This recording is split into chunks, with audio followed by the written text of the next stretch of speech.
I'm doing this right now. I'm here. I don't have to be here. I'm here because I'm really excited by the idea of coming in and speaking to you. Um, because uh, and I think we all feel the same way. We who've gone on in life, we go, geez, I could have done even better if I had heard the right thing at the right time when I was the right age. Maybe I could have saved myself some bad feelings that I had at the time. Could be at the time when I was 15. I thought I think I'm smart, but I'm not really very smart. Maybe I'm not smart enough to be a computer guy. So I didn't try very hard because I was afraid that I would just dig, and then I would find out, oh, I'm really not talented. I don't want to. I don't want to find out that I'm not talented, so I don't want to try very hard. If I try my hardest and I fail, well, it means I'm not talented. It means I can't succeed, which turns out it's not true. But I didn't know that when I was 15. So I was actually afraid when I was 15 to really put myself into it, really get into it. So today I go back and I want to try to save a kid from feeling the way that I felt, so that they won't have to learn only when they're 22 years old that they really actually can do all this stuff if they want to, and they'll run right by everybody else because everyone else isn't really trying. And so the faster you can get over this thing of not wanting to try very hard because you're worried about failing, the better. Everybody has to get through that, and you have to get through that in your own way. But I'm trying to help people get through that process just more quickly, so that you can just get on and be who you can be.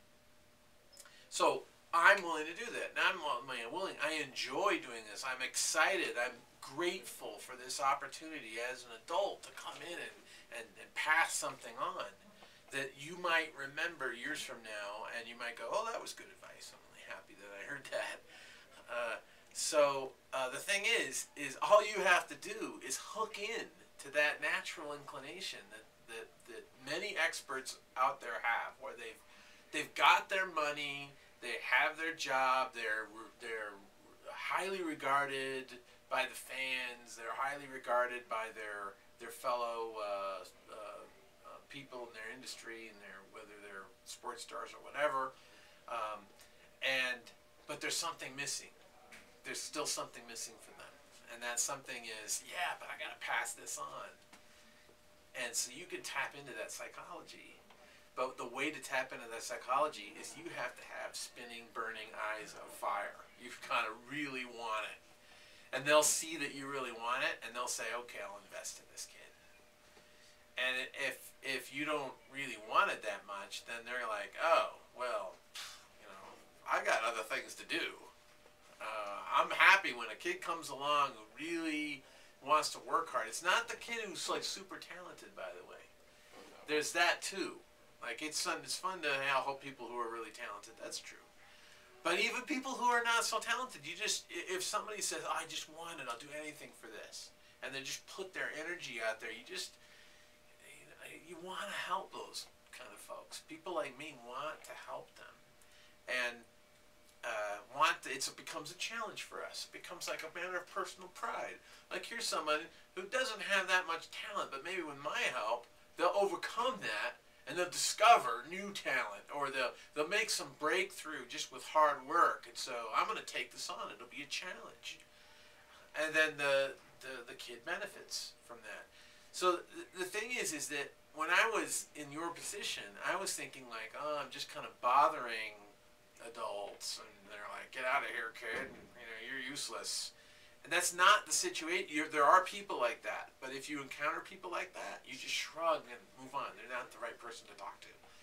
But there are some people, and I don't know what it is. It's 1 out of 2, 1 out of 3, 1 out of 5, 1 out of 10, but it's not much more than that, who, when somebody comes along that they can help, they are really excited, and they go, gee, I wonder what I can do for this kid.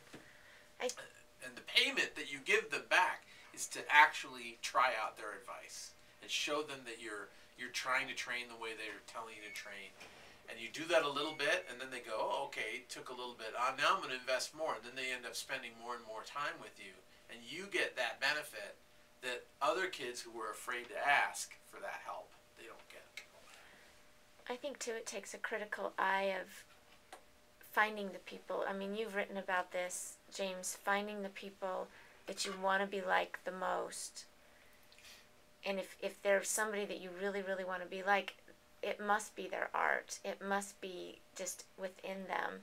And in that case, they not only want to help you get better, but they are thinking they're going to get better themselves by watching this young mind go through this process. What if they come up with something cool that, I mean, like, say, Rick Thorne. What if Rick Thorne or somebody like that helps you with pitching, or Gerard helps you with the pitching, and they end up getting better because of some technique or something that you've come up with or some thinking you've come up with. So I think if you find people that it's truly their art, it's not just that they're going to think you're going to get better because of them. They want the gift back is you can make them better as well.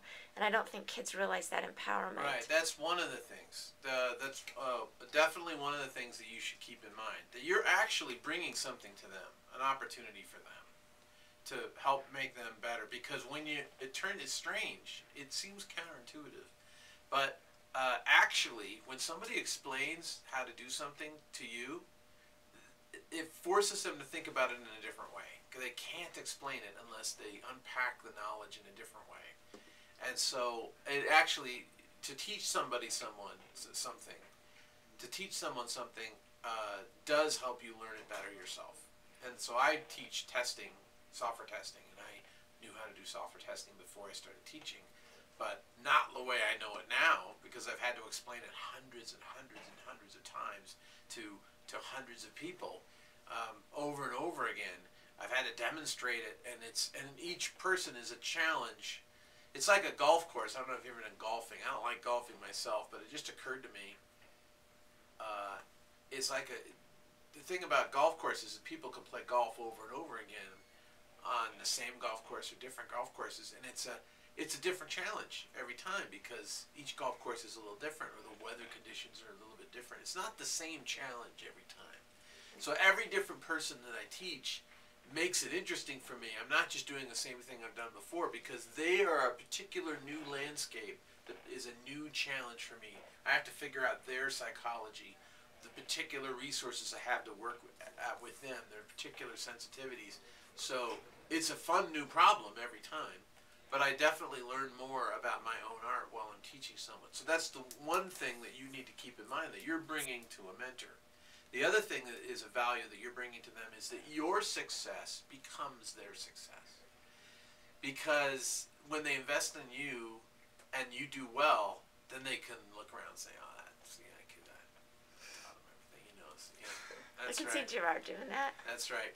When my son beats me at chess or something like that, I go like, oh, you beat me at chess. Then I go,